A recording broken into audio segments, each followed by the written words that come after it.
y'all? Welcome back. It's me and Alex. Alex, how you doing? Doing great, man. Doing great. Awesome, man. It's been a while. It's been a while, but we back. I think we back with something special to me. I can say for sure. Absolutely. But yeah, man. Welcome. I'm glad to have you back, man. Glad. I'm happy and ecstatic to be back, man. This one here is Yeah. is a good one. It's for both of us. Yeah. So, jumping right into it, today, man, we're talking about Halloween 3, Season of the Witch.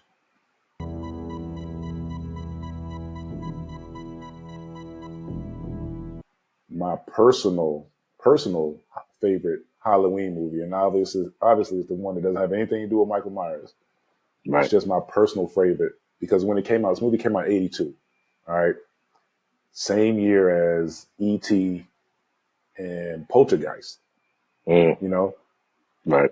was it Poltergeist? 82 was 83. It was 82. I think it was Okay. 82. Yeah. October 82.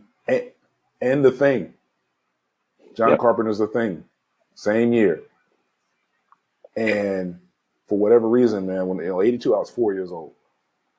And my mother, like I've said this 100 times, man, she had me watching all kind of movies I shouldn't have had. I ain't had no business watching. And this was one of them. And that tune, that jingle that plays throughout this movie Oh yeah. is stuck in my brain for life. 4 days to Halloween, Halloween. And this movie, I don't know what it is about it in particular that I just kind of love so much. Because when you really think about this movie, it's really ridiculous. Yeah. But it's no less entertaining for it, you know? Absolutely. And a quick like analogy is yesterday, just by chance, me and my wife were sitting down in the living room and we were watching Maximum Overdrive. Okay. It was on Pluto, and I love Maximum Overdrive. I love that movie. But if you That's think a good one. about Maximum Overdrive for more than 2 seconds, it is the most ridiculous premise. That movie makes more sense nowadays than it did back then, Right. with like self-driving cars, stuff like that. But like, yeah, how does a hair dryer kill you? Wrap yourself around you? It doesn't make any sense. Anyway, it's just one of those things The where like machines are attacking us. it's the right. It's the entertainment factor of it, man. Like it doesn't have to make a ton of sense. Right. It's just the entertainment factor, and that's something that we talk about these movies from back in the 70s and 80s, and even some in the 90s, man. Just you're able to turn your brain off and enjoy yourself. Yep. Enjoy the You know what ride. I'm Yep. saying? I just want to know for you, does this movie bring back any memories for you at all?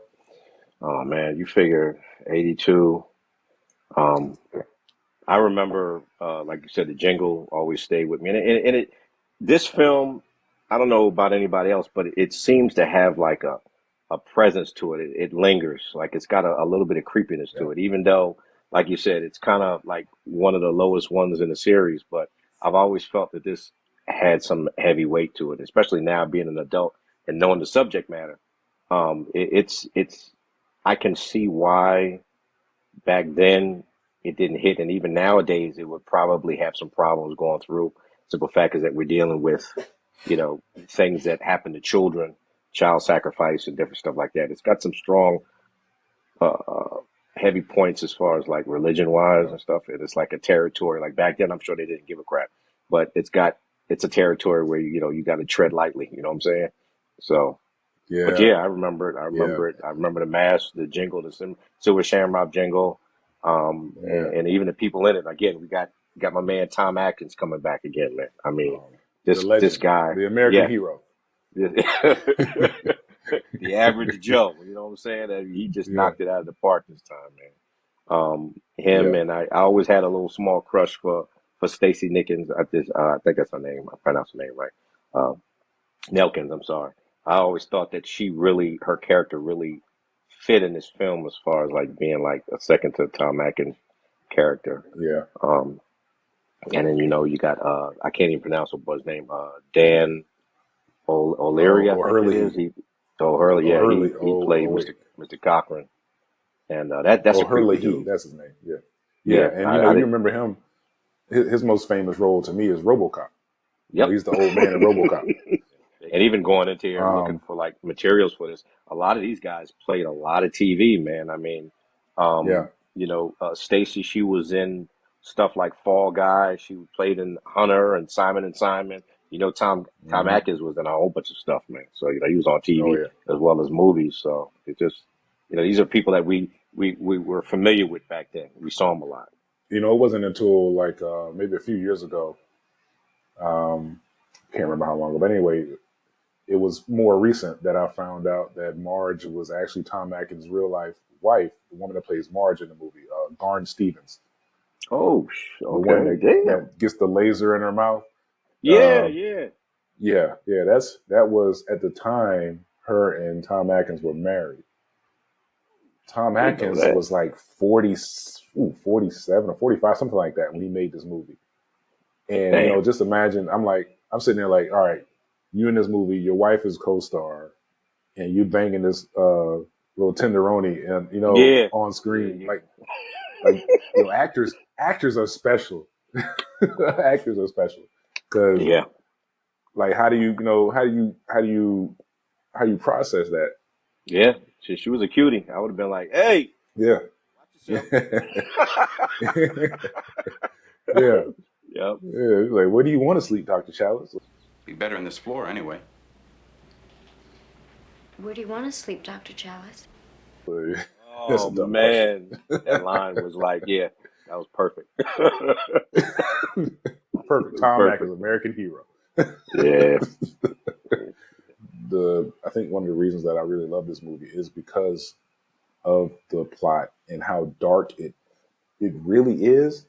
And the yeah, movie, even though the movie plays it as being, pretty sinister, you almost as don't take it as serious. Like the movie isn't presented as like this serious film. right, You know what I'm saying? It's not like Schindler's List and nothing like that. But when you think about the subject matter and the plot, you're like, this dude's trying to kill like all the kids in America, across the right, world or whatever, as a right, trick. Like that's a really dark theme for a movie.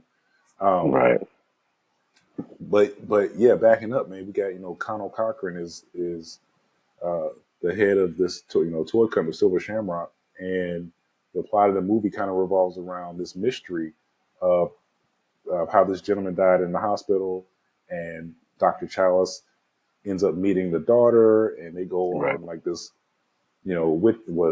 literal witch hunt to figure out why her father was killed, and right, it leads them to more. It unwraps more mystery about the town that the factory is in, and Mr. Connell Cochran, and people keep coming up, dead and everything.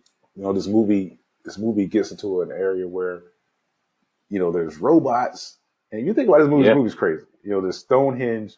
There's robots. This dude's plotting to kill all the kids in America with Halloween masks, and it's just the most ridiculous premise. But those ridiculous premises just made the best movies back then. right. Even if they And I weren't wanted, hits, like they were just really something really good to watch. right, right. And I wanted to ask you, like, again, that they had another script, and they ended up going with other material. But I think I told you yesterday that I think the Cochrane was originally supposed to be a 3,000-year-old demon. And for me, Right. knowing that knowledge now, it kind of makes the whole situation a little bit. It makes sense to me a little bit more than what the stuff Yeah. that they went with. Simple fact is because, again, I told you, I think that, you deal with demons and sacrifices and stuff like that. I always thought that souls, especially children's souls, are considered currency in hell. Okay, so it makes more Right. sense for him to want to harvest as much, I'm saying, much power as possible. Yeah. And I don't know why they didn't run with that. I mean, it would have just, Yeah. and Because even with the the plot's technology, already. Yeah. Yeah. The plot's already really dark about killing kids. right? So why not go that route? Just lean all the way into it. Yeah, yeah, You know, I exactly. I feel like that would be, I think this would be a pretty cool, 4-part Netflix series. Yeah, yeah, they Real could definitely go redo this back. movie as like a series. Yeah, like you said, man, like the way the story is, it's so dark off the top. Like it's so dark, but the movie doesn't. The movie takes itself a little serious, but it's not. It's not so like it knows what it is. You know what I'm Right. saying? Like the movie kind of knows what it is. It rides that line perfectly. Of doesn't take itself too serious and it's not too silly. Right. Now, if you think about it, it can be kind of silly, but it's not. It doesn't take itself as really a silly movie. Even in the beginning, like, as it starts, it pretty much just drops you right in to the story. It's not Yeah, really a lot of explanation going on. You've got, I think his name is Grimbridge, Grimbridge. He's on the run Grimbridge. right from jump, right in the beginning. And he's either come across something or found something that was in an area he wasn't supposed to be in. And, the androids are on his heels, man. And he's Right. just trying to get away and trying to share this information. And it doesn't really, like, even as we're introduced with the characters, everybody just seems to be no more everyday Joes, man. From Hmm. Dr. Dan to Grimbridge's daughter, Ellie, and even the guy at the gas station, the black guy at the gas station. Thought that Yeah. that to me really kind of like there's no super heroics in here. And like this could happen to anybody. That's how I felt. Like, yeah, I could drop myself in the Yeah. same situation. Go, oh shit, I'm in shit. I'm in deep shit. Right. So that's Right. why I like it. That's why I like it There's a lot no too. there's none of that like Dwayne Johnson is the gas station attendant bullshit. You know Right, what I'm saying? right. No, the guy who was the gas station attendant, he was a regular dude. He was just watching TV, minding his business. And then when he took old boy to the hospital, because at the beginning of the movie, you don't know he's being chased by androids. Like you don't know they're androids. No, You know they're a little weird, but you don't know they're robots. So he drops the guy off at the hospital. He said, "Hey, am I good? Am I all right? Can I bounce? yeah, You know, I dropped him off, and you saw when old boy woke up on the gurney, and he's like, they're gonna kill us all. Bro jetted. yeah, You know what I'm saying? yeah, Like he jetted. He said yeah. Because he had put an extra little pep in his step and left the hospital. he knew that whatever was going on was a little bit too hotter than what the heck he really Right, wanted to deal with. So he right. stepped off. Yeah, yep. Yeah, he said, ain't gonna be no trouble, is it? I can leave, right? Hmm. So like you said, regular people. One trying to be no hero, Dr. Challis. Let's talk about our the hero of the film, Dr. Challis, played by Tom Atkins. Oh man, Regular, not even. I don't even want to say he was down on his luck because he wasn't. He was just a divorced dad. He's a doctor. He's got a dealing with busy life. job, right? Flirting with every single woman in the movie. That's that was just what he Right. did, drinking Miller High Life. You meet him, and when you first see Dr. Charles is when he's coming home with the gifts for the kids Yeah, yeah. He had the at the beginning. the Yeah, generic the generic masks, and the kids were like, right. "Well, Mom already got a silver shamrock." Yeah, and he's a doctor. Come on, bro. Like Yeah, even when I was a kid, those were the cheap masks. You know what I'm saying? Dollar Tree mask. Like, yeah, yeah. Because Dollar Tree wasn't like around like that. It was like Family Dollar or Kmart back then. But them the ones that like if you stuck your tongue out the hole, like you cut your shit on the. Yeah. It was so sharp. Like Mhm. them things were terrible, man. They only lasted one night. The little string would pop and shit. That would be it. I'm Yep. like, come on, Doc. Right, come on, Doc. You brought them in a brown paper bag. Like, what is like? I was like, come on, man. I thought it was a sandwich in that shit at first. He's gonna pull out these little cheap masks.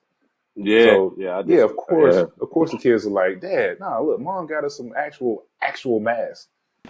Mom already got us mask. Silver Shamrock, look.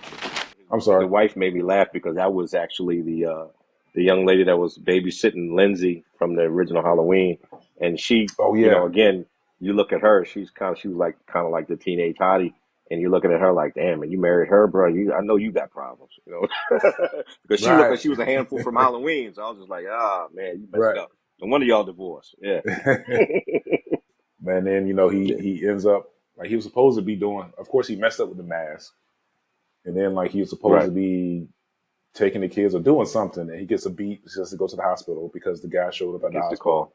and then the wife's like, this is when you realize you kind of realize they're probably divorced.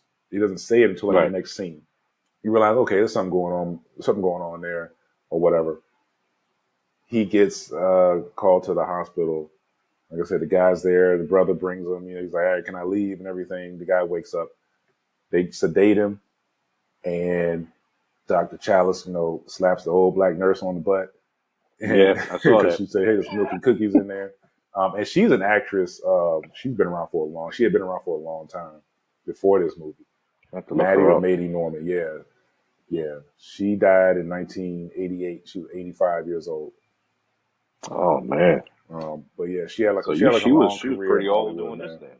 But yeah, you see like the ominous figure, man. The one of the people in the suit that was chasing the Mr. Grimbridge earlier shows up Mhm. at the hospital, sneaks into the room, and does what is to me an objectively cool ass kill in a movie.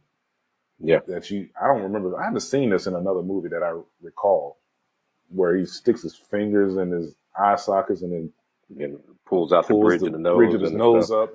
Yeah, Yeah. and yeah, it's just a cool scene. The effects are done very well. I forgot to Right. mention this movie was only made for $2.5 million, Yeah. Yeah, and the budget was low. I think they did a really good job with the effects. This movie doesn't have like a ton of special effects, Mhm. but the ones that are used are pretty convincing, and Right. they're pretty good. They stretched their budget really good with this movie. Right. Um, Right. I can't tell you that I didn't notice anything where I could say, oh man, that's cheesy as hell. I thought that everything kind of right, fit with the film. So as far as the effects and the kills right. and stuff.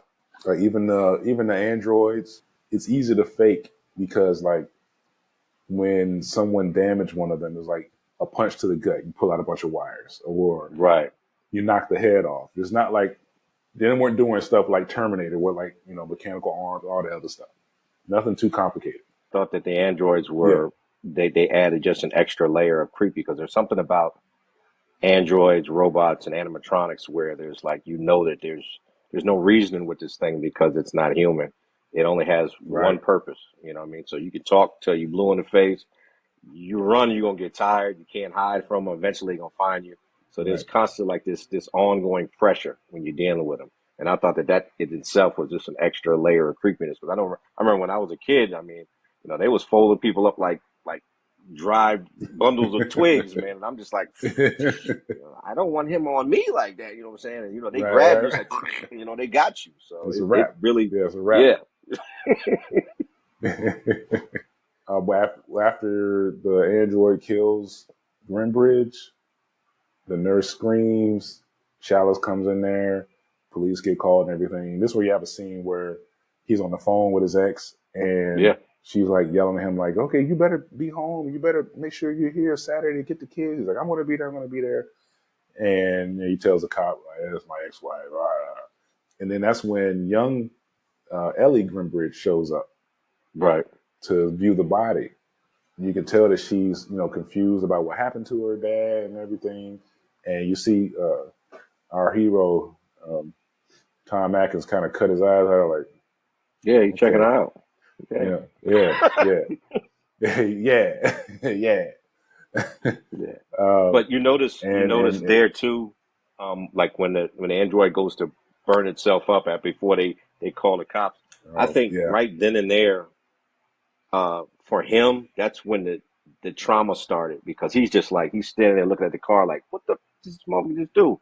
You know? yeah, And you notice that from there, he's throughout the movie, he's still trying to like put all these things together, and he's trying to, his life has changed. Like you done stepped into, a whole nother world, a whole nother threat zone, man, and he's still trying to yeah, process all this. And you see that again, he's just a regular guy. This is what I love about this film the most, man. You mhm, see the effects of all of these things happening to him, like when he goes from the different situations and how all of this stuff is really weighting him down. So by the end of the movie, man, he's spent.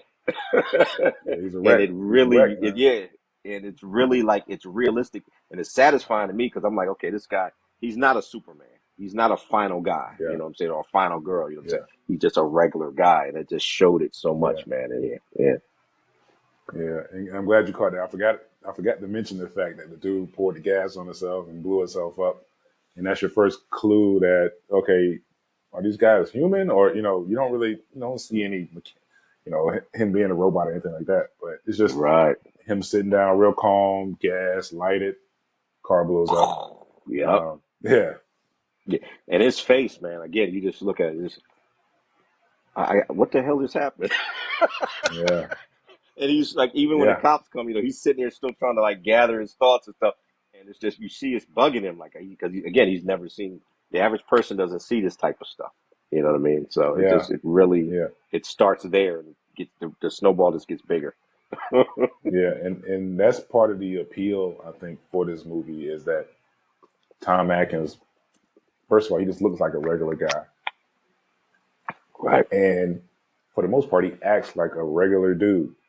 Yeah. Like you said, he's not doing anything crazy. He's not trying to be some superhero or anything like that. He's obviously flawed. You Right. know, he's a womanizer. You get that early on. Oh He's a yeah. womanizer. He drinks a lot. Yep. He said when the wife saw him, she was like drinking and doctoring. A great combination. Yeah. He just kind of ignored it. He brushed it off. That's what brings you into this movie. Like, okay, I can kind of relate to this dude. Yeah. He ain't got it all together. He's a smart guy, but he ain't got it all together. Right.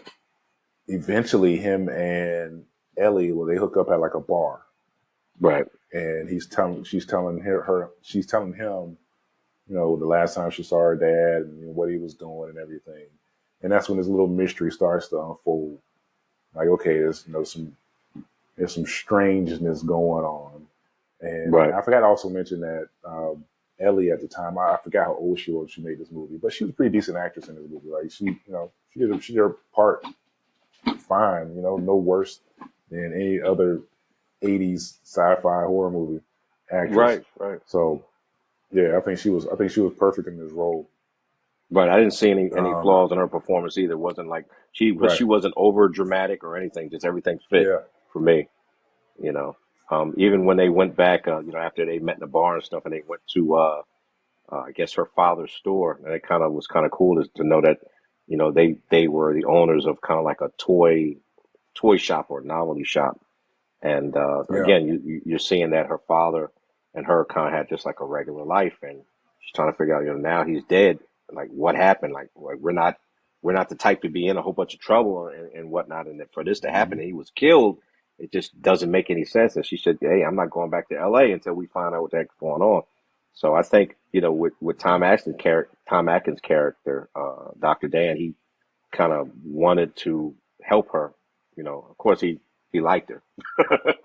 So that would just, Yeah, you want a little add something more else like, too. wherever you want to go, I'll follow you type shit. You know what I'm saying? So I thought that was Yeah. kind of cool too, the way that kind of played out. Yeah, because he totally brushed off his kids So to yeah, go on this road trip.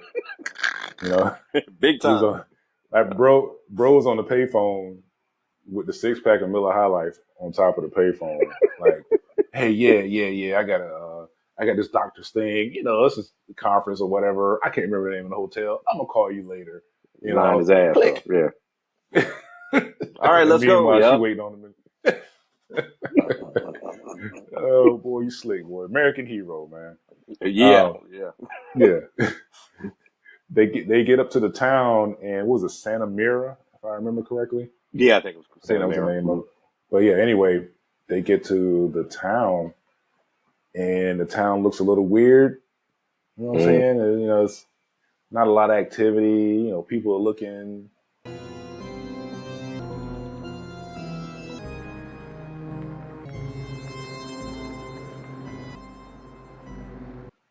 A little curious. Dr. Challis can tell just by riding around that, like, okay, I can tell that this, people here aren't used to seeing strangers.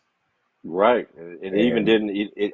I thought it was going to try to come off like maybe like an Amish town or something like that, but it right, was even a little bit more quieter than like like a regular like rural area. Like kind of like where I'm at now. It just wasn't a lot of activity. Like when they were pulling in, like everybody was at the windows, like they pulling into the town in like the 1800s. Everybody's like, "Oh, no, we right. got Like, some new like the people." circus was coming to town. Hell Yeah. yeah! I was like, so that was an added And the camera, you extra. see the cameras following and everything. And Right. yeah, That was an added extra layer just to let you know that this isn't the average town where this factory is at as well. So right. I And think they went to a gas station first and they talked to yeah, the Irish guy and he yeah, he yeah. brought him to the inn. and stuff like that. And I think they decided that they were going to go to the factory tomorrow and try to like fake follow up on their father's order. Of course, the order was Yeah, already yeah. filled, but they gave him a little bit more time to snoop. Dr. Challis was going to take every opportunity he could to try to get them cheeks. So he said, "Hey, Yeah. well, let's go to the hotel and do this tomorrow." But I did think that he was slick in how he did things, because like we just said, Tom Atkins is playing this guy. He's a smart guy. He's a doctor, so he's not stupid. Yeah. But Yeah. he's flawed. But at the same time, you kind of root for him, because when they pull up to the hotel, the attendant, he comes out and he tells Ellie, keep him busy for a minute. Right. She didn't even question. She was like, all right, bet. Mm-hmm. He runs to the office, looks in the blotter, looks for her dad's name, Yeah. and it's there from like a week earlier. So Right. now they know he stayed there, and of course that's when he comes back and says, oh, well, I can sleep on the floor, or, I can get another room. She was like, well, we're supposed to be acting like we're a couple. We're supposed to act like we're a married couple, so that would look Mm-hmm. weird. He said, well, I take the couch or whatever. She was like, where do you want to sleep, Dr. Challis? And Right. that's, Ding, that's a ding, ding, dumb ding, ding, question, Miss ding. Grimbridge. Yup. Yeah. Yeah. Score. I wonder what their age. I always wondered what their age differences were too, because she looked like she was was young. She might have been in like her early 20s, man. And of course, he Right. probably was playing his regular age. He was like 40s, close to 50. Yeah, So he's in his later 40s, later because he was 40s, yeah, born in 1935. yeah, yeah. Excuse me. So you think 82? This cat was 48 years old, man. Right. And he didn't ask her how old she was, so after he had already got some cheeks. Yeah, he didn't even the discussion didn't even happen. He was caught up. So Was it the next? Did they go to the factory? I don't know why I can't get this right now. Did they go to the factory first and then come back to the hotel, and that's when they ran into like Buddy, the Kupfer family, and Marge, or did they run into them before they went to the factory? I'm thinking that they did, like when they got to the hotel and stuff, all of that stuff transpired all at once, because remember they were already Yeah, there, because Buddy was, of yeah, course, he was the top seller in the world, or yeah, in the state, or in the country. So that's why he was going up there, and they ended up being up there together when they went up there to follow up on her father's order, and it kind of gave them the opportunity to get a deeper look into the factory and see what was going on. But I think that yeah, Cochran kind of had an idea that they were full of shit. He was looking at him side yeah, eyed yeah. already from jump. Man, he was like, Yeah, he "Yeah, all gave him right, the side. Yeah, you can come," you know. yeah. He But said, he kind of "Yeah, knew I that was some just going to ask if they wanted to do the tour." And I right, forgot, they actually give like a little exposition when they're driving up to the town. They give a little exposition about who Cochran is and a little bit about the town and how to basically it's a company town pretty much. Doing the tour in that factory, if I remember correctly, that actual factory is like that was an actual mask factory that they were in. hmm, And the movie, two of the masks were creations of the effects department. okay, And I think it was either the witch or the skeleton. I can't remember which. Um, was already being made by that mask factory, and then the damn, crew came up with the other two. okay. Which Yeah, was the jack o' so it was lantern like an and the actual right. It was hmm, either the jack o' lantern and the skeleton, or the witch. I can't remember which the other one was. right, Yeah, they came up with that, and reads a little more like authenticity into the movie. That they were in an actual place that actually made Halloween masks. Halloween mask, So they right? didn't have to fake it, because if you try to fake it, it looks stupid. Yeah, yeah, and they gotta add extra aesthetics to make it look like something it originally is Yeah, not. Right. yeah. Yeah. And there's one point that we forgot to mention from the very beginning of the movie, and this is something we talk about, man. Setups and payoffs. Right. So there's a setup early in the movie about Stonehenge, Mm. and I forgot who it was watching the TV. It was a gas station attendant or Dr. Childs. I can't remember. Someone was watching It was TV. the gas station And attendant. British authorities still baffled and without any substantial clues 9 months after the theft. okay, and you see a news story from England or whatever talking about a missing piece of Stonehenge that just disappeared. Some 5-ton block that disappeared, and you don't hear about it anymore. Right. Until later in the movie. So anyway, fast forward, they're doing the factory tour and everything, and Buddy Cupfer is like, what's behind the special processing and this and that, and Colonel Cochrana's like, oh, a little bit of this, a little bit of that, and some trade secrets. I can't show you. So that builds the mystery because Dr. Challis sees the door, no trespassing or whatever. So he's like, wow, I wonder what goes on behind, final processing. Because by now they kind of realize that there's some funny business going on. Like, right. There's something here happened, and that's why this woman's father is dead. Right. And Dr. Challis, looking around, he sees these guys that have like similar clothes on for the guy who came, in the hospital. Into the hospital, and right. killed her dad. Of course, Dr. Challis wouldn't know this part, but like a little bit earlier, when he's getting some, when he left the hotel before he came back, he's getting a drink and stuff, and he's walking around, and that bum, the homeless guy, kind of scares him a little bit, and he's like, "Hey man, I ain't got no diseases. Can I get a sip of that?"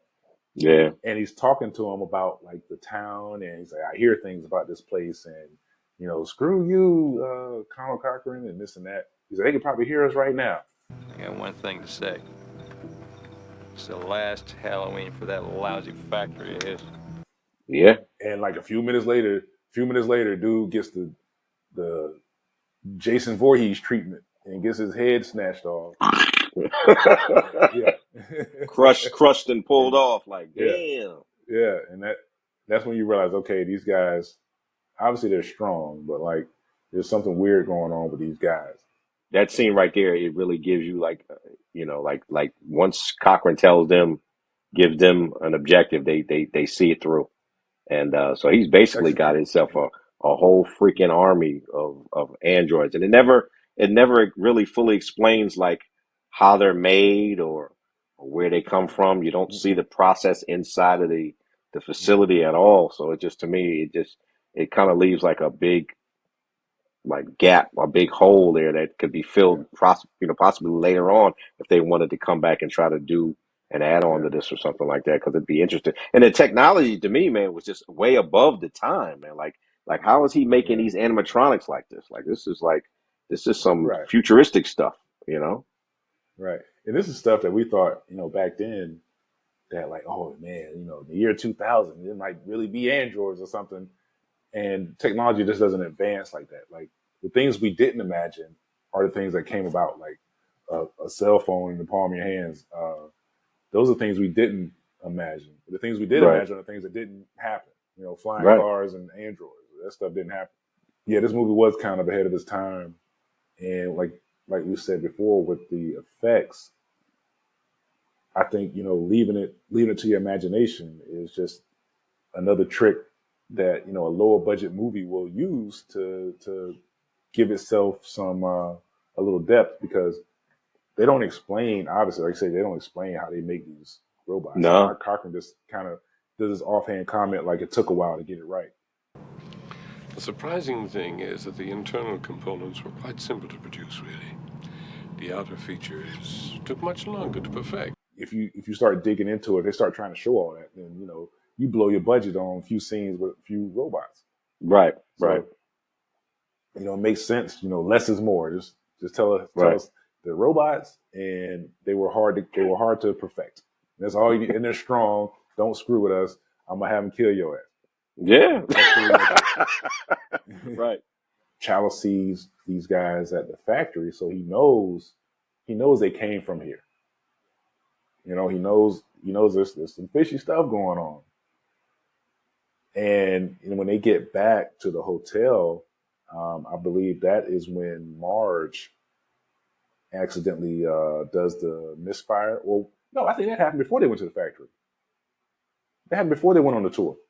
Because Right, because Cochran does bring it up. He says that Marge is in yeah, good hands, and she's been flown to yeah, a a hospital, hospital, you and know, wherever, Sacramento or wherever yeah, they were saying that it was San at. So yeah, Francisco, you're something right. like yeah, Right, yeah. So yeah, Marge, one of the better death scenes and more original death scenes in 80s horror movies is when she is tinkering with the trademark that fell off of one of the masks.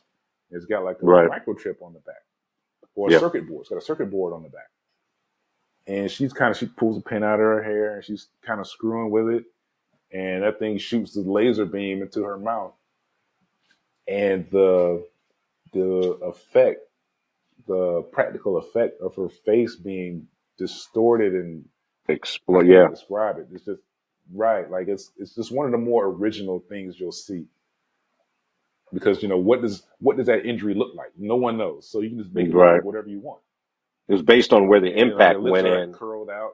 and Right, everything kind of bloomed out from there. Right, right. right, right, and then Original. like the bugs come out of her mouth, and it's just a cool ass effect. And just Oh the yeah. fact that they were playing it off like, oh yeah, she's gonna be fine. They throw it in the back of a van. There's no lights on it, No, and they peel off to the factory. Like the factory's take got her like a and full service hospital or whatever. dump her in the ditch. Right. That's all they did. Probably just dump her in the ditch or whatever. And Dr. Child's like, hey, I'm a doctor. I'm a doctor. And they're like, back up. We don't need you right Yeah, now. this ain't for you. So Right, right. yeah, all right, mind your business. But yeah, this going forward, man. They go back, and I believe that's when Challis is telling Ellie, like, hey, I saw the guys, who were responsible. I saw someone that looked like the guy who killed your dad. Right. And if I may be mistaken about my timeline. I've seen this movie, I don't know how many times. I still get the timeline mixed up. But Mm. when did Ellie see her dad's car in that storage unit? It's like right Was that the after, like first time at the factory? right after they had done the tour. I think they had done the tour, Right. and I then think they were leaving, and he was explaining to her that I see these suits here, and they look really similar to the guy that came to the hospital. So maybe we need to go back yeah. and think things through. And then like she saw the door open, and her father's station wagon had a tarp halfway on it. So she was like, "That's my dad's freaking Right. car." Yeah. Oh my God, What? that's Papa's car. So they kind of Yeah. drew And attention she to ran herself, over and there. right. Yeah. And he was like, "Nah, don't do that." Yeah. And Yeah. The boys swarmed on her. It was like right. an FBI raid. And it was like, She kind of blew her cover right there. And of course, Cochran was out there. So he's like, right. okay. So she knows this guy. We murked this guy. So yeah, they got to go. Yeah. She messed everything Yeah. up. That's Yeah. where things turned. That's Yeah. thing when things went south right after that. Ellie gets kidnapped? When did she get kidnapped? Yeah. Yeah. When they went back to the Yeah. hotel, Dr. Dan was telling her that, hey, we're over our heads. I'm going to try to call the police or whatnot, and we need to get out of here. And that's when she's packing her stuff. And he stepped off like maybe a couple minutes just to try to make the phone call. And Yeah. he comes back, the door's open. He goes in there calling her name. Nobody's in there. And then he goes back out to the door, and you got like 8 suits out there. Yeah. And Yeah. they all start Yeah. Because merging he and goes, he moving calls, forward.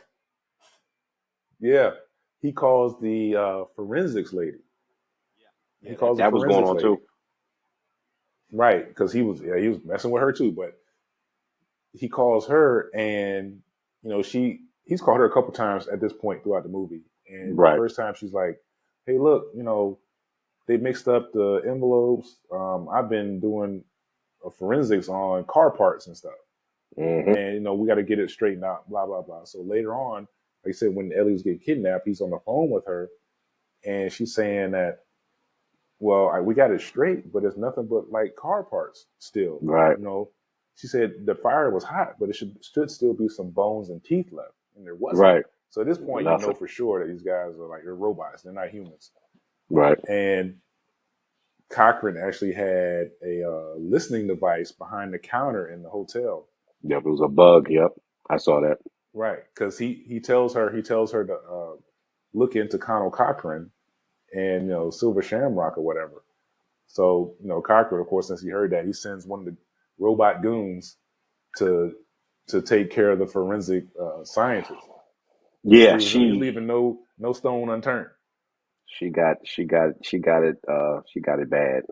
Yeah, she got drilled. Power drilled to the head. Power drilled to the head. So. Right.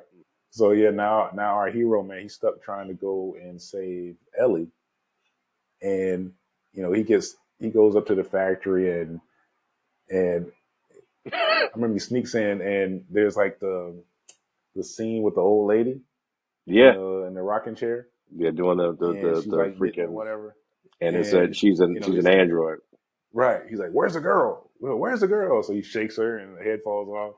Little gears and stuff in there, and he's in shock. And one of the goons like snatches him up and throws him across the room or whatever. I think that guy that he And was fighting with, I think that was I think that might have been Dick Warlock, who's the guy that played Michael Myers in the second film. And he was also, I think he's that would also make sense. involved in stunt coordination. So I think he was helping with a lot of the stunts and whatnot. So when they squared off, again, this is what I meant by being like a regular guy. Like he gives this guy 2 shots of everything you got. And the guy just, the android just shakes it off like whatever and starts tossing him around. Because that first shot, he was like, "Oh shit!" Yeah, that's what he said. Oh shit! Exactly what he said. Didn't even phase him. He didn't even phase him. So he hit him with another one. He's like, "Oh." Yeah. So I think this is when fear and doubt starts creeping in for him because again, we're just dealing with, Joe Blow the doctor, and it was funny how after they get him, after he punches, punches a hole in the android after he gets him down, after they're rolling around, and he gets all of that hydraulic fluid or whatever that stuff that's on him. Yeah. He's just trying to process everything, and then when they both the androids grip him and they got the death grip on him, he just kind of said, "You know what? I'm gonna just chill." Yeah. The fight just went out of him after that, man. You got it. Exactly what he said, man. Yeah. And then from then on, they're just leading him around like he's some freaking puppy dog. And that's what I mean. Like, he knew that they had him, and there's no way he could fight his way out of this. So his goose was cooked. Oh yeah, you was in there. You were stuck. Yeah. So, and then we get Cochran, man. Cochran does there's a reason that there's a stereotype of villains explaining their plot, explaining their plan to the hero. It's because of movies like this where Cochran legitimately shows him the entire operation. Yeah. Yeah. And then tells him what he wants to do, play a trick on all the kids. And this when we get the scene that if there's a scene in this movie that people remember, it's 2 things. It's the jingle, and it's the scene with the Kupfer family. It's a conscious effort on the director, because I forgot to mention that the director's what's his name? Wallace. Tommy Lee Wallace. Yeah. Tommy Lee Wallace, yep. I remember right. Yeah, Tommy Lee Wallace. That's a conscious decision, man, if that's in the script, to stick with that, because you're killing a kid, gruesomely on camera in the 80s. And that was kind of off limits back then. Not totally, but it was kind of off limits. You didn't see it very often. Right. I mean, we saw an alligator. Yeah. But, you saw it very little. Yeah. And, the way the kid gets killed, so he's got the mask on. He's like, they're in this room, this prefab room that's basically a jail cell. And they're like, "Oh, we just wait for Cochran to come and finish the tour or whatever. He's got a special treat for us or something." So the kid's got the mask on, the Silver Shamrock jingle comes on the TV. He's like, "Yeah." And all of a sudden the kid just collapses on the floor. And bugs start coming out of the mask, and snakes, venomous snakes, freaking rattlesnakes and whatnot. Right. And the mom passes out, and, she has a heart attack. She just passes out. The dad is trying to get out. He gets bit by a snake. He falls out. Yeah, snake kills him. They die. And Cochran has Dr. Challis watching this whole thing on the closed circuit TV. And he's horrified. I mean, he's just yeah, he's done, man. He's so woozy, man, from seeing all this trauma. He's just like, Right. I don't know what's going on. I can't deal with it. Too much to Right. process. Right. He can't. He's numb. His body's limp, man. He can't do nothing. He can't do nothing. Like I said, Cochran, man. I don't know what this dude was thinking. Like, man, just kill the dude. You know what I'm saying? I think that, you know, I guess when you, like you were saying, with the design of a villain, you know, they wanted to show that he was in control. Like, this is my town. Yeah. This is my setup. This is my sacrifice. It's everything that I'm doing. I'm doing this, and he just oozing confidence, man. So yeah, you know, like the typical Bond villain thing. Hey, I'm in control. I'm gonna let you know what I'm gonna do when I kill you. You know, I'll let you see first, and then you'll die. You know, and it's just one of those things where he Yeah. just was so confident, man. That's why I started liking him in like the second half of the film, because in the beginning I was like, this freaking old guy, he's running. I said, man, get the hell out of here. But now you saw that he even became a little bit more calmer and a little bit more sinister. And even when he starts to talk about like gets into like a little bit of the Halloween history about, you know, sacrifices for the harvest. They're bringing a good harvest. You know, we all know that stuff from like, you know, from you know, doing research on Halloween. We know that Halloween has a very, very dark history with children sacrifices and stuff like that. So that's when you really start to feel the weight of the film. Like, oh, this mom, he's just basically doing what they've been doing, you know, back in the day. You know, just keeping it going. And it really started getting dark, really dark after that. I was like, damn. And you know, and that's when you really, like you were saying, man, the actor Hurley, I can't remember his first name, but that plays Colonel Cochran. Yeah, Dan. His whole demeanor changes. Yes. Yeah, his demeanor changes in the third act, man. Like, there's no more smiling. No. He's dead ass serious. I really like you said, I really think that, like, if they had gone with he was a 3,000-year-old demon, hey bro, that would have been kind of fire. Absolutely. Yeah. Because it just makes perfect sense. It would have made even more sense. Yeah. Yep. It would have been perfect. It would have been perfect, man. But his demeanor changes. He explains everything. He's like, yeah, I'm gonna play a joke on everybody. Mm-hmm. You know, this is what's going to happen. You know, I ain't laughing. You know, this. And it was like it was almost like it was a mass sacrifice, because again, I was reading some of the description where, okay, the Silver Shamrock was supposed to the jingle was supposed to trigger the mask, you know, with the dust of the Stonehenge stone, and it kills the child, and then it creates all of these bugs and venomous organisms, and snakes come out and they kill everybody that's in the surrounding area.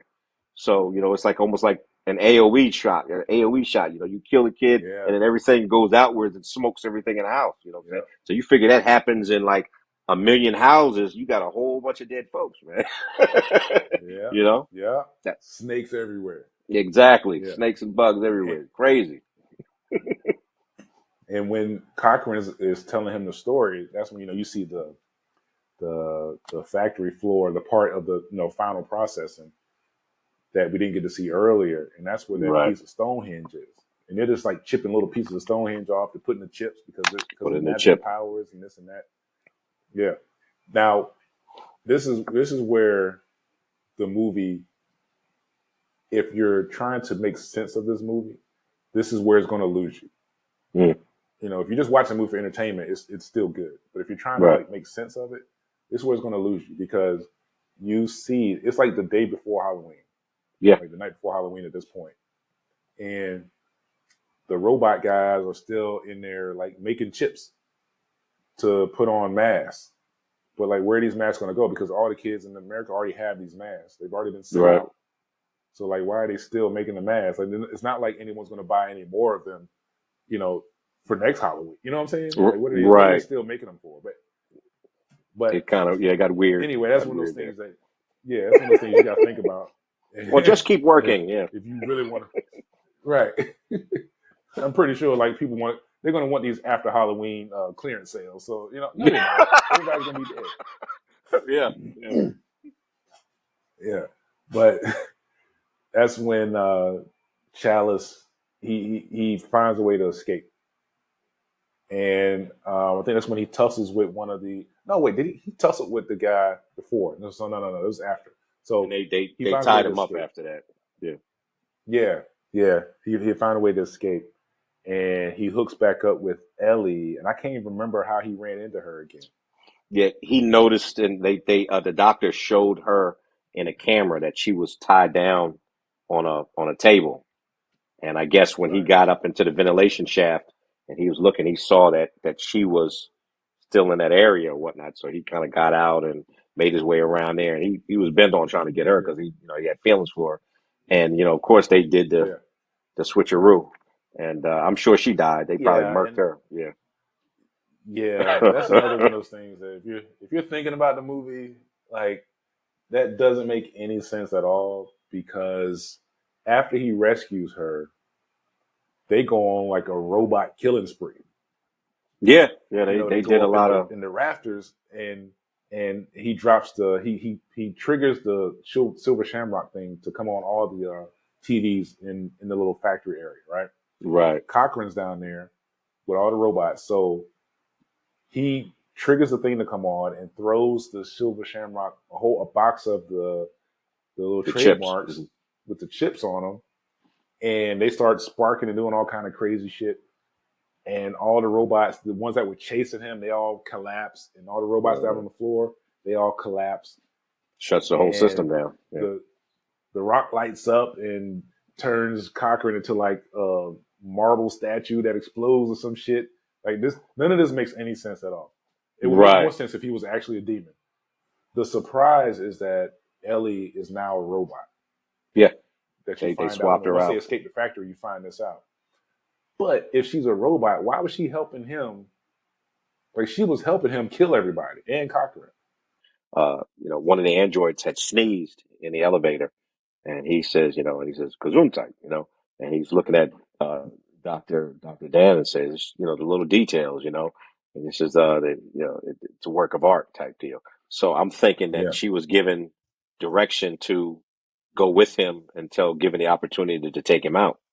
Which of course they were alone in the right. car, and he's trying to go through the process. All right, we got to call Yeah, the National Guard. We got to do this, and then all of a sudden she just turns and just right. all hands on his neck. So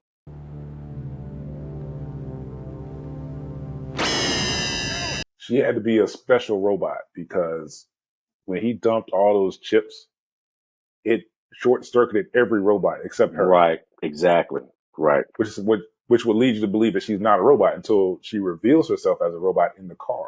right, And he's talking, and he's like, we gotta call the station to make sure they don't play the jingle across the country. And, yeah. she grabs him, and he runs head on into a tree, and she loses an arm in it, but She's still coming at he him. gets, they get out and yeah, she's coming at him, man. He ends up smacking her head off with a stick. And, her head's kind of sitting there on the ground, like looking She's around. still Well, it's pretty fighting. cool, actually. She's still fighting. Yeah, Yeah.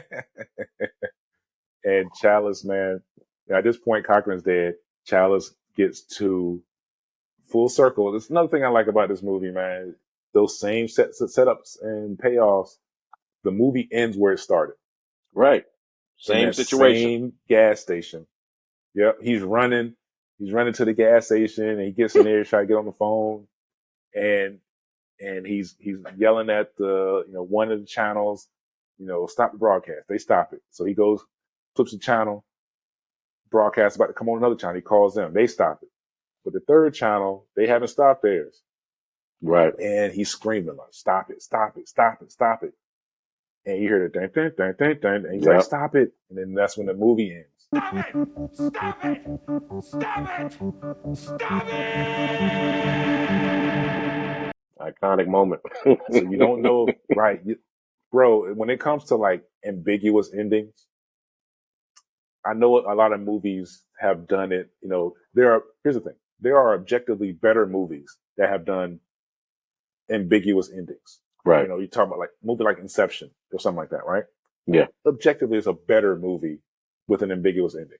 But this is just such a really good ambiguous ending because it's the fate of like all the children in the world.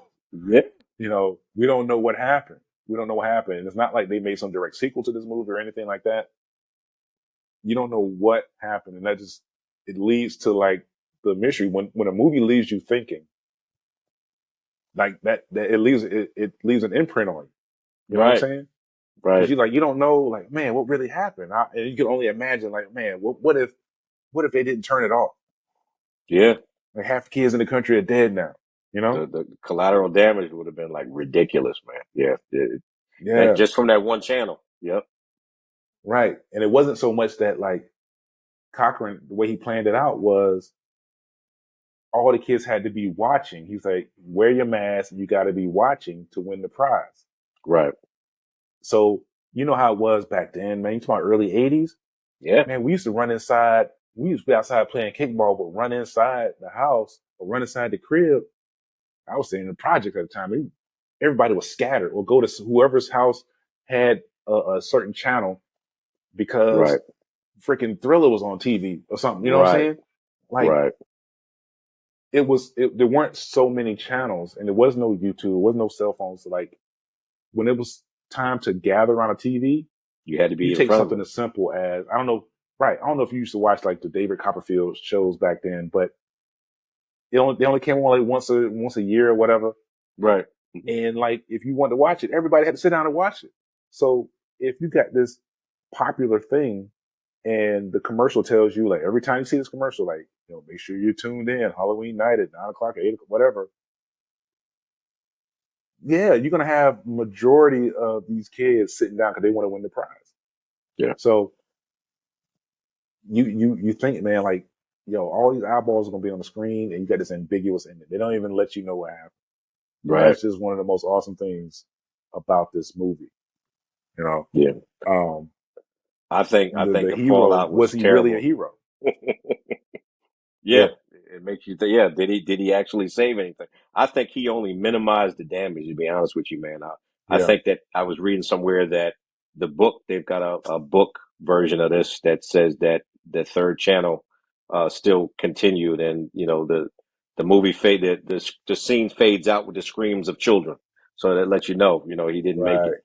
And to say what you were saying also, as far as people being in front of the TV, a perfect example I could think of, there was they were putting Creature from the Black Lagoon on, I think it might have been maybe a little bit before Halloween back in the 80s, and 7-Eleven was selling, it was in 3D.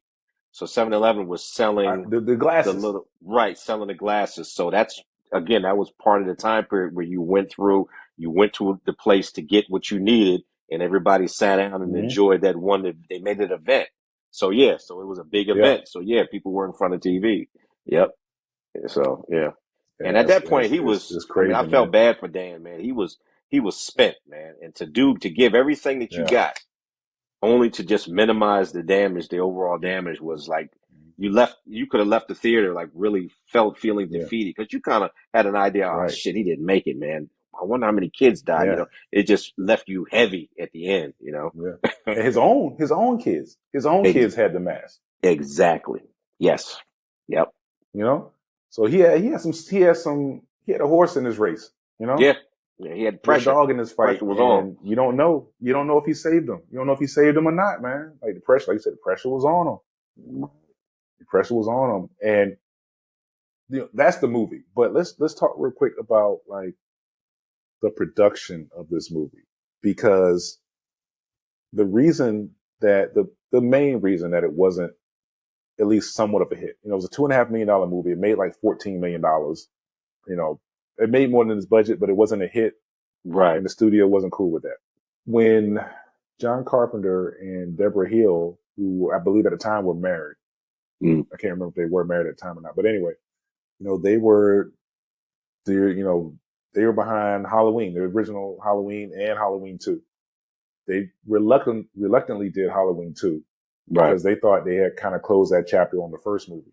But it was such a huge hit, they're like, okay, you need the money, blah, blah, blah, whatever. Right. They make the second one. The second one isn't quite as big a hit as the first one, but it was still a hit. They felt like they closed the door on Michael Myers. They weren't messing with no Michael Myers stories. If they come back, Michael Myers cannot be in this movie. Right. So that's when the studio kind of relented and said, okay, we'll do something different. They came back as producers Okay. and got Tommy Lee Wallace to direct, because Tommy Lee Wallace was like a producer on the original Halloweens, the first two Halloweens, I think. Oh yeah, Halloween. He was a production designer. Okay. And on The Fog, he was a production designer on The Fog. Wallace did. He did John Carpenter's Vampires. He was involved in Flipper. Yeah. The show Flipper, and he did my favorite film, Fright Night 2, and he did It, the original with Tim Curry. But yeah, man, they got Tommy Lee Wallace to direct this movie. Budget was on. They was only given $2.5 million for the budget, and Deborah Hill and John Carpenter's idea was, since Michael Myers is dead, let's do a yearly anthology where every year we do a Halloween themed movie, but it's a totally different story every year. Which I think is that's just butter to me. That's butter to me, man. But that would have been amazing. Time, yeah, when you get studios involved, man, like, no, we want guaranteed money. We want easy money. Damn. Because you figure if they had, a little different. If they had done that by now, it would have been like, if they had stuck to that and tried it and made, let's say they made like 4 or 5 films, that whole universe would have been huge now. They probably would have had tons of more characters to work with. And, the House of John Carpenter been way bigger than it is now, Yeah. You can't, studios, they don't always know what's best. Right. They see the bottom line. They see the movie wasn't a hit. So they're like, oh, we're going back to what we know and what people know. And it was several years before Halloween 4 came out, Return of Michael Myers. I think that was like 87 or something like that. Yeah. It was late 80s. So I remember that. Yeah. The movie wasn't a hit, man. People went to this, the marketing for it was just wrong. Honestly. Right. They might have been better. They might have been better just calling it Season of the Witch. Yeah. Or giving it a subtitle, like instead of the main title being Halloween 3, you can call it Season of the Witch, a Halloween story or some shit like that. Right. And it would have been less confusing for people because, back then you didn't have access to like movie trailers whenever you wanted. And, unless you were reading like the magazines like Fangoria and stuff like that. Right. You didn't know that this movie had nothing to do with Michael Myers. You might have just, you remember back then, man, you open a newspaper, see, all right, what's playing this weekend and what time? Because it was all in the newspaper. It had a little time, 2 o'clock, 3, whatever. Right. Like, oh, Halloween 3? Yeah. Let's go see this. Yep. And if you're like average, parent or whoever back in the day, you go to see it and you're like, hey, man. What is this? You're trying to tell me Michael Myers ain't in this movie? So, yeah, man, people went into this movie kind of blind and, they were disappointed in what it was. So it didn't become a hit like it should have. And you got to remember at the time when this movie came out, E.T. was still in theaters. It was like 20-something weeks in when this movie came out. Right. And it didn't click, man. It didn't click like I really think it deserved to. And to me, it's like, it's an old school classic, along the lines. It's one of those movies I watch at the very least, I watch it around the Halloween season. Yeah. Every year. Yeah. Same. If there's 2 movies I watch around holidays, it's Halloween 3 around Halloween, and I watch Trading Places around New Year's and Christmas. Right. Right. We'll have to talk about Trading Places one day. Right, definitely. But it's just one of those movies, man. It kind of clicks with me. I don't know what it is. I can watch it over and over and over again. It's like The Predator. Right. I can just watch it over and over and over again. And I just wish it was a bigger hit, man, and managed to keep the ball rolling like they originally wanted. Right. And I think the fact that it didn't have a heroic great ending. I mean, over here in America, man, we got this thing where the curse has to be broken, the damsel needs to be saved, and the hero kicks ass all the way to the end. And that's far from the truth when it comes to like horror stuff, man. Like, horror is supposed to be just that, horror. Like, it's horror, trauma, it's doubt, depression. It's a whole bunch of different things that give you these heavy feelings while you're watching it, sitting there and you're enjoying it. And not every damn story has to have a good ending, man. I mean, the ones that end on a sour note where nobody goes home, I love those because it's just more realistic. to me Yeah. that the fact that we're average people doing average things, and you have some supernatural force or some villain that's got his shit together, and it's set up where Yep. you're set up for a failure. You're not going to make it through. Yep. And this is the same. This film Yeah. is the same way. Like, even if Cochran hadn't, I don't think Cochran died, man. I think that stone with that energy, and he had so much knowledge Like because I absorbed guess him or he's one of something. the descendants of maybe those witches that did all that occult stuff back in the day. I think it just teleported Yeah. his ass back to Scotland somewhere, man. He might be chilling somewhere waiting for the next one, you know. And He's in I think space. Yeah. that right could have been anything like that, but I don't think he's dead, you know. Yeah. I think that it's disappointing that it wasn't received uh, better. I think that this film, as well as The Fog, has this eerie presence with it that lingers way after you're done with the film, you know. And I think it's because Yeah. Exactly. both of those films, they end on a sour note. Like, it's, like The Fog, the sixth conspirator was taken regardless of how the happy ending and The Fog left and everything. Blake came back and got that ass. Yep. Yep. You see what I'm saying? And I love that. And I Yeah. think that people, if they don't get those types of endings, they say, "Oh, this was terrible. Don't go see it. It's a terrible film." Like, no, man. Yeah. You're not Yeah. embracing It's a great movie. the horror of the whole thing. That's what it's Mhm. supposed to do. It's supposed to keep you Yeah. shook. Yeah. The movie's not perfect, but it's just endlessly rewatchable. And that's Yes. what I enjoy. The movie doesn't have to have the perfect plot, and I don't know what's in my eye right now. The movie doesn't have the perfect plot. If I can watch it over and over again, that's all I care about. Same here. If Same if here. I'm bored and I'm sitting and I'm like, man, I need to put something on in the background. It's going to be one of these old movies, man. Every time. Like I said, yesterday it was Maximum Overdrive. Except I actually started just watching it again, just for no reason. But Predator, Commando, the movies that we talk about. Like, those are movies I can just put on in the background, man, and I can be in the kitchen cooking, watching it, like doing whatever, editing videos and watching a movie at the same time. These are the movies I enjoy, and I'm just glad that me and you get a chance to talk about it, man. Because, like, if you get people that are into detail, they want to sit there and count the hairs on Pennywise's chin type deal, that's where the new content is created. That's where the new ideas come. That's where the stuff, the love keeps getting shown for these films and keeps going, keeps these films going, Yeah.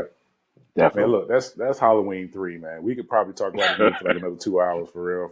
If we get into like production details and, casting and everything like that, like, we'll be here forever. Right. But like I said, man, it's one of my favorite movies. I really appreciate the opportunity to sit here and talk about it with somebody. If me and my wife are talking about this movie, it's because she's like, Steve, that is so stupid. She'll sit there and watch it though. She likes it too. She ain't gonna admit it. But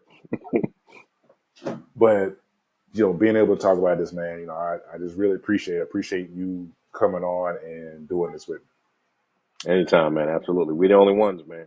I mean, only ones that are still trying to push these films like this, man. And I want everybody to share the love of these films as well, man. And rate, comment, subscribe, man. Let us know what you think about these films, and give us extras. Like, if you know a film that we had, give us suggestions of films that we haven't done yet. Please do, because I mean, I'm all for it, definitely. So look, y'all, really appreciate anyone who sat through this conversation. If it was boring to you, it probably wasn't for you anyway. Exactly. If you're the kind of person that loves these movies like we do, then we really appreciate you being here. Appreciate you watching. Absolutely. We got a special treat coming soon. Oh yeah. For me especially. So, stay tuned to the channel. And Alex, you got any parting words for us? Nah, just watch these films, show love, and come back. We'll be back again. Come back and see us. Once again, y'all, thanks for watching. Take care. We'll be back soon. Later. Peace.